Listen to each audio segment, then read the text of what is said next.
Another really important thing to do to prepare your clients for success is actually educate the clients. Pre-sale contracts are very different than resale contracts. So you're going to have certain clauses in there, including pre-sale process, like timelines, deposit structures, unique aspects of the property, outside dates, these kinds of things. Like what you guys have to know what those are before you bring a client there.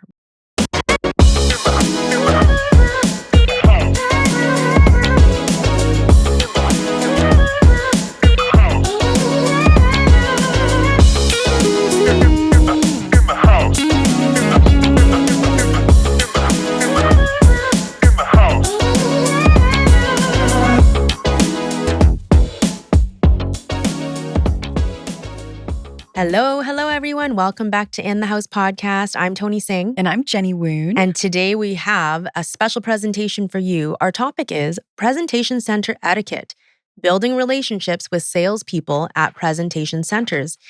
So, whether you're a seasoned real estate agent or just starting out, closing deals at pre-sale projects can be a unique challenge. It's a bit of a different realm for sure for strictly resale agents. So this episode would be really important for you to listen to if you're looking to have some success on the pre-sale sites. So today we're going to share with you some top-notch etiquette tips for working seamlessly with salespeople to ensure that your clients have a smooth and successful experience. So let's dive in and talk about how these collaborations can work and how we can be as effective and professional as possible. Yes, I love this topic. Because you start. I love training my agents on this. And I think because I've worked both sides, I've come from a new development approach of working with realtors that come into my presentation center. I'm also on the other end where I'm representing buyers going into other people's presentation centers, developers, presentation centers. And so I've actually been able to understand that there's recognize that there's a little bit of a gap of communication that can be more streamlined. Yeah. So that's why today's episode really, I really wanted to get this out and kind of hear about your feedback as well on how you do your business and conduct business with your clients. There's so many also platforms, like online platforms that a few kind of third-party tech companies have started to try to get these listings out for developers. They're okay. They're not as successful as I think they want it to be from my point of view as a resale agent.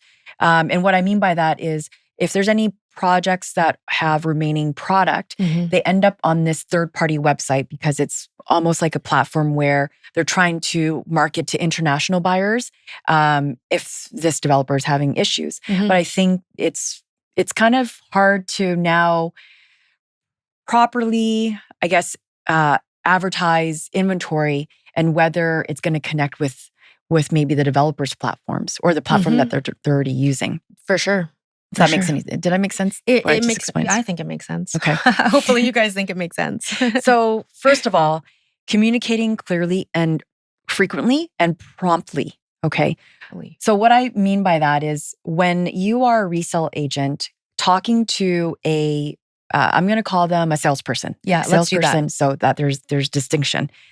You want to be able center salesperson. Sales center salesperson, but just and say then a resale realtor. Yeah, okay. Realtors, you need to have open lines of communication with the salesperson. The reason why we're talking about this, as Jenny mentioned, is because resale agents who are typically resale agents don't understand how the pre-sale sites necessarily work, and there is a slight difference in communication. So we're trying to basically help you by making it's like your job easier. Pre-sale etiquette.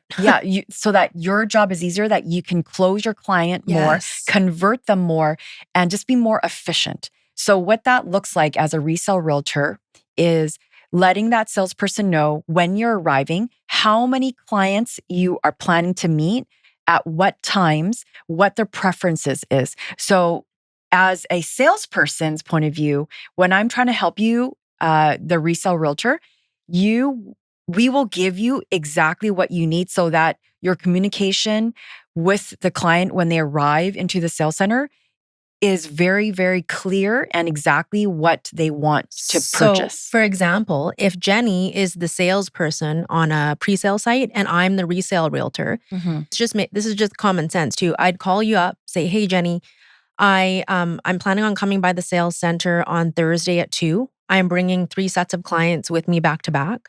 The first set of client is looking for 2 bedrooms.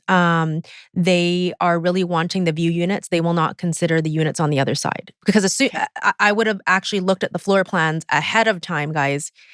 Exactly. Ahead of time before bringing the clients there. Okay, this is perfect. We're going to role play. Yeah, You're but going this to is be what the I'm saying. resale It's realtor. easier. Okay. I'm going to be the salesperson. Okay. So me, salesperson, I'm going to say to Toni, thank you so much for giving me this criteria.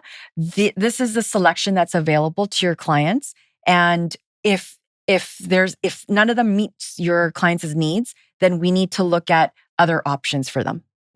Okay. Absolutely. But also letting me know what time you're arriving, how many clients you think are going to be you're meeting for that day, for that time period, but also who the main decision makers are. That way the service is really customized and personalized to your clients that will be the main decision makers. And it's crazy too, because obviously, again, this is common sense to me and you and a lot of you listeners. But I would have let you know as well if it was for primary residency or investment. Right. Because that can change what we're looking at and also price point as well, right? For investment. And me, from a salesperson's point of view, I can also share, okay, this particular layout may be better for your client to rent out, or there could be a particular, let's say, price point. So me as a salesperson, what I would mention on top of that to Toni's client is perhaps there's a better price point that will be better suited. Yes. Right, for your client. Yes. That may get more income than another unit, than another suite. You'll know to have the information ready as well for current market rates for the 1-bedroom rentals, right? What they're or 2-bedroom rentals. So it's different presentation for sure. Yeah. Depending on the client's needs that I'm coming in with. Right. Whether they are investor or end user. On top of that, I want to be able to designate that time period just for you and your clients so that it makes your clients feel special and it makes you look good that I'm only working with you. There's going to be people walking in all the time. I don't want to overlap appointments. And so if I'm dedicated to you, I'm at your service. No, absolutely. And this leads to our second point, which is respecting the salesperson's time. So, because, for resale agents, this is a common misconception. They're thinking, oh, perhaps your presentation center is open every single day except for Fridays, 12 to 5, including holidays, which means that I can just show up whenever I want, which you can, but if you're trying to set your clients up for success and everybody, right? The salesperson, she's going to know, she or he's going to know what's happening, and also yourself, you're going to schedule the appointment in advance, which we already said. But in addition to that, you want to be punctual. So if I haven't been to a sales site before, but I've had a look at the floor plans already, I've looked at the online materials, I show up 15 to 20 minutes early before the client, because if you have the 3D model, depending on how the sales center is set up, I need to be able to navigate around which way is north, east, west, south. What are the other developments on the outside of the actual model? You really should know that before bringing your clients to a site. Yes. So as a salesperson, what I would do, instead of coming 15 to 20 minutes, I want to go maybe on another time, another date, or maybe way earlier, look at the site, maybe even visited the location if it's 2 totally different locations from the sales center to the actual site location.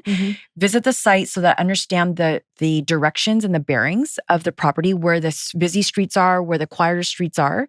And that way, when I'm looking at the scale model in the presentation center, I understand the viewpoints. I understand, are you facing hydro lines? Are you facing a park? So from there, I transfer, my time into the presentation center, get my bearings correct, understand, perhaps there's maybe when you're east facing versus a west facing, color schemes inside the home will make a big difference too.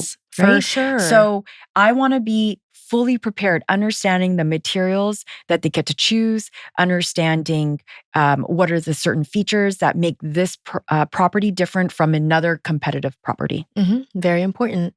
Another really important thing to do to prepare your clients for success is actually educate the clients. Pre-sale contracts are very different than resale contracts. So you're going to have certain clauses in there, including pre-sale process, like timelines, deposit structures, unique aspects of the property, outside dates, these kinds of things. Like what you guys have to know what those are before you bring a client there, right? So familiarize yourself with the pre-sale jargon. And also set expectations. So clearly outline what your clients can expect during their visit and what the overall buying process looks like. For example, like let's say I was coming to your sales center with clients and we had already looked at floor plans. Their intention is to purchase something. Well, most likely you guys are going to take a deposit on writing. Totally. And Thank you for so bringing that up. it's important. This is standard in pre-sale and marketing and development. So you would want to educate your clients, set the expectation, and let them know that they would need to bring a check with them if they find the proper unit that they want to write on, and that would be given as security when they sign the contract. And for me to work with you as the agent, I want to know, okay, are we going to be sitting down and using the closing room to talk numbers? Are we going to use the room to sign contracts? Did you want me to prepare a bunch of water bottles, like ready to go so that they feel really special? By you knowing how much deposit is required, and then getting maybe disclosure statements ready, it allows us it just shows that we're fully prepared and know what we're talking about, and show to your clients, we've done this 100 times. There's no chaotic process here. It's very, very methodical and systematic, and they feel very secure and feel that they trust the system and they trust that this developer is credible. And finally, another thing is collaborating and sharing information. So over the past few years, I have definitely seen now developers, they used to hide and not want to share information. Now they want agents to blast it on their social media. They want them to blast it through emails because those agents have a whole network of people that the developers don't have to spend money to try to get. So I would say be on every email subscription list. So from a salesperson point of view, go on to all these developer websites and subscribe and be on their email list, because then you'll get notified on all the new developments and you can share it with your clients. And from a resale point of view,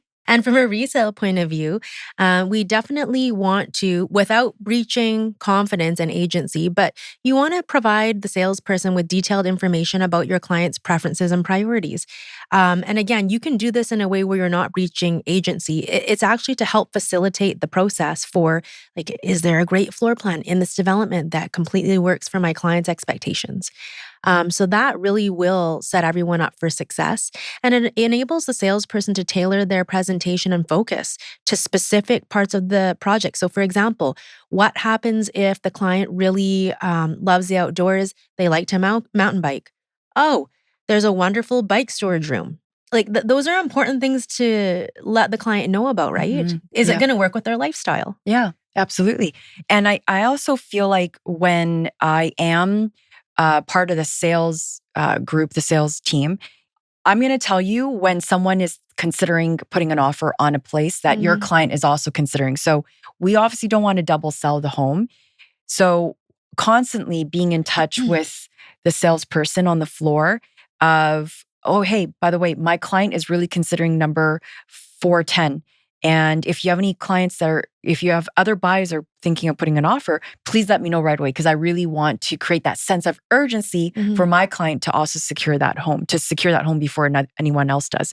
So again, like sharing the information as transparent as you can would streamline this process. You will get less upset clients because they hate receiving bad news that their home was taken. Yeah, and that happens.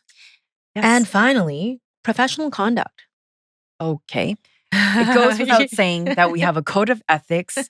Every board has that, but you do have to respect the sales environment.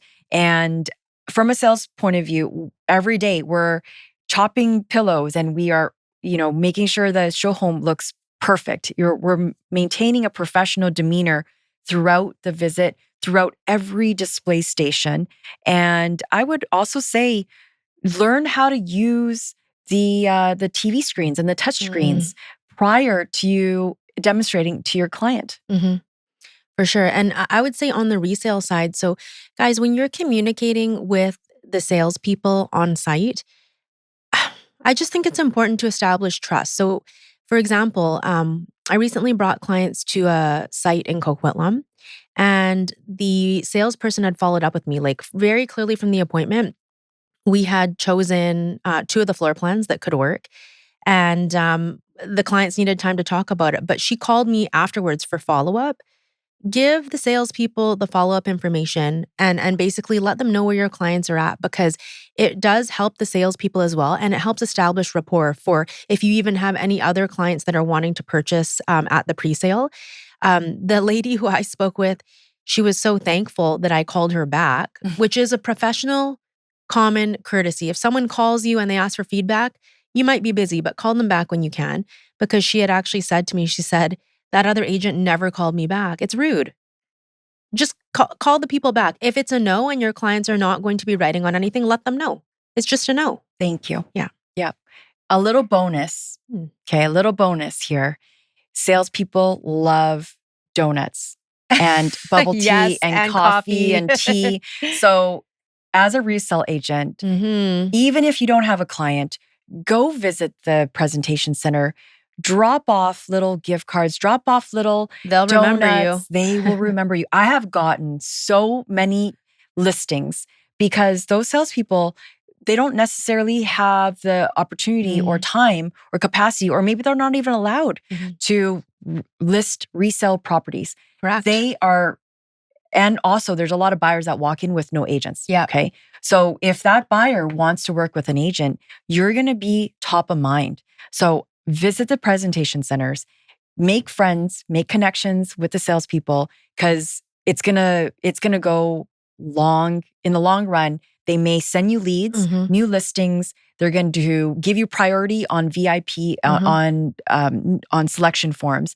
They're going to trust you more because they are your eyes and ears for the main top management executive team. When you're looking for one home and there's 1,000 buyers, but there's only like 400 homes available, your name's going to come up as a solid agent. I'm really glad that you mentioned that. I forgot about that because I still remember when I was a salesperson on pre-sale in 2010. 2010, a long time ago. And I remember the agent who brought us coffee, Miles. That was a long time ago. Okay. And it does I never speak got volumes. any coffee from Miles. Miles, where are you? Okay. But I still remember him. Yes. So case in point. Okay. Okay. Well, follow these etiquette tips, whether you're a resale agent or working as a salesperson. Here are some really great tips to be able to collaborate, have a very productive relationship. That way you're both closing deals successfully. You're welcome. Thanks for tuning in, guys.